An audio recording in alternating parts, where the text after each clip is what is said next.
This segment will focus on the recovery process of the compulsive gambler and the spouse individually, but especially on the marital relationship.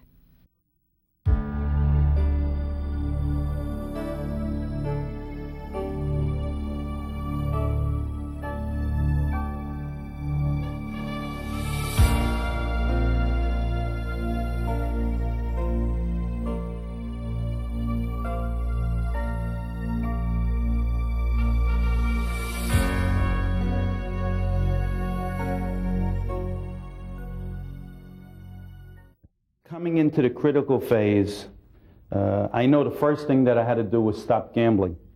But when I went to that first meeting of that 12-step group that I went to, I really didn't want to stop gambling. I went there because somebody told me that they straighten out money problems, and I thought that meant they were going to pay off my gambling debts. And I'll tell you the truth, I had no reason to believe that I could stop gambling or that I really wanted to stop gambling. I thought to myself that somehow I'd put together some money and gamble again. And what happened in the critical phase was 8 weeks after I made my first initial attempt to stop gambling, I was gambling again. And I gambled for 2 days, and since then, thank God, I haven't gambled. It's been over 25 years. One of the real things in the critical phase was that I saw some hope, because I saw people that told me they hadn't gambled for a month and a year and 2 years and 5 years, and I never thought that was possible. The other thing was, I never thought that anybody else was living or doing the things that I was doing. I thought that I was the only one living and doing those kind of crazy things. I still had flashes of gambling. I don't know if they were flashes or urges or feelings or what they were, but I probably wanted to gamble more than I wanted to stop gambling.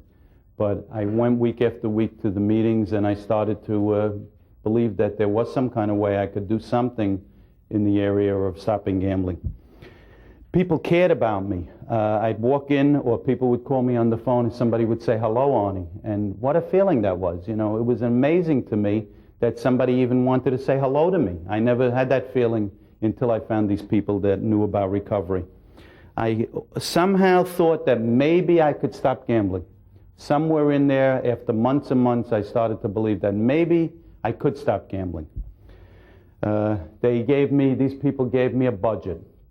First time in my life, I looked at all the money I owed on paper, and I found out how to handle the money. And the first thing they told me was that I had to straighten out and do things for my family. So we worked out a budget that took care of straightening out and paying all family debts. Not family debts, but paying for food and clothing and those kind of areas, which I never looked at. That was the last thing I always looked at. The gambling debts were the first thing I always looked at.